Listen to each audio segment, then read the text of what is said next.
Ela queria uma palavra motivacional, porque ela diz o seguinte: uma orientação, principalmente com pontos chaves para os trabalhadores de menor expressão, espalhados em pequeninos centros espíritas das diversas cidades do interior do Brasil e das periferias das grandes cidades.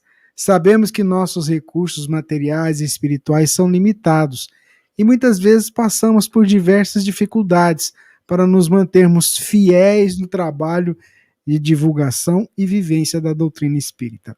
O que a gente poderia dizer para eles, hein, Jorge?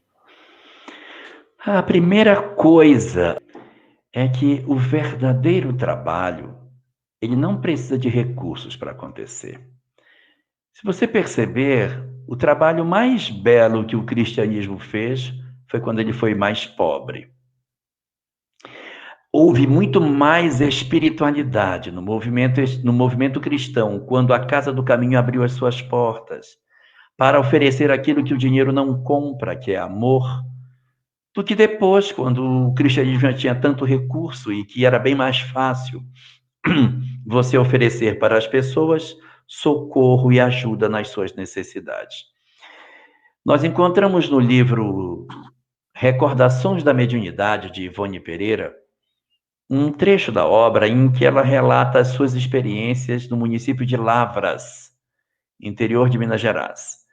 Então ela diz que ela viveu um tempo em Lavras, que era na época uma cidade bem menor, pequenininho, centro espírita pequenininho, e que depois ela foi se desenvolvendo, foi saindo, mudando de centro para centro, chegou até a ficar uma época no Rio de Janeiro, acho que em Niterói, que ela trabalhava, né? Mas ela veio para centros maiores. E o que se observa, como ela fala nessa obra, é que em Lavras, na parqueza de recursos materiais e pessoais que aquela instituição possuía, foi onde ela presenciou as coisas mais extraordinárias. Foi onde ela sentiu mais o fervor das experiências espirituais. Foram onde os fenômenos mediúnicos eram muito mais intensos e onde a presença dos mentores era profundamente mais sentida em virtude da necessidade de inflamar os corações das pessoas no propósito que eles tinham.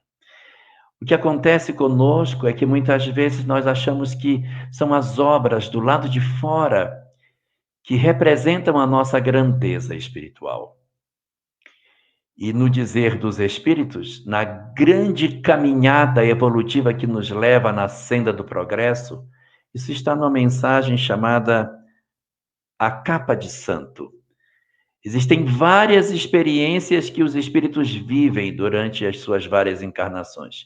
E existe uma que nós naturalmente passaremos no processo evolutivo, que é viver o amor anônimo, exercer o bem no silêncio de todas as coisas.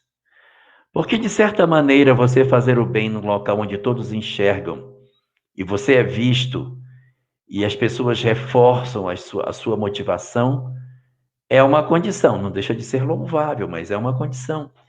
Mas existe uma outra, que é aquela na qual, no silêncio dos lugares ermos e acreditados como esquecidos, locais aonde os homens acham que as pessoas estão esquecidas, é onde nós encontramos pérolas extraordinárias de beleza indescritível. O Império Romano, ele era composto de 17 dioceses. A mais pobre de todas era a Palestina. E dentro da Palestina, a região mais pobre da Palestina era a Galileia, que nunca tinha dado nenhum profeta a Israel. E é exatamente daquele lugar abandonado por tudo, daquele lugar onde nunca havia saído nada de bom, constituído por vilarejos humildes que até hoje são cidades pequenas, é que o homem mais extraordinário ali viveu.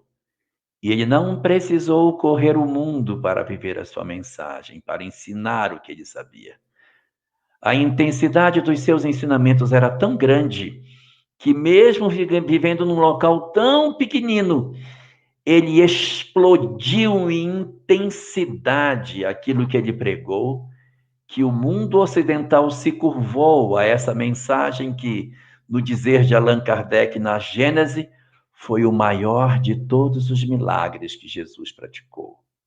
O fato de ser nascido numa cidade pequenina, cercado de homens tão desprovidos de recurso como ele, terem, através das suas possibilidades, revolucionado o mundo. Da mesma maneira, nós que somos dotados do poder de estarmos longe das influências perturbadoras que as grandes cidades têm, marcadas pelos grandes medalhões,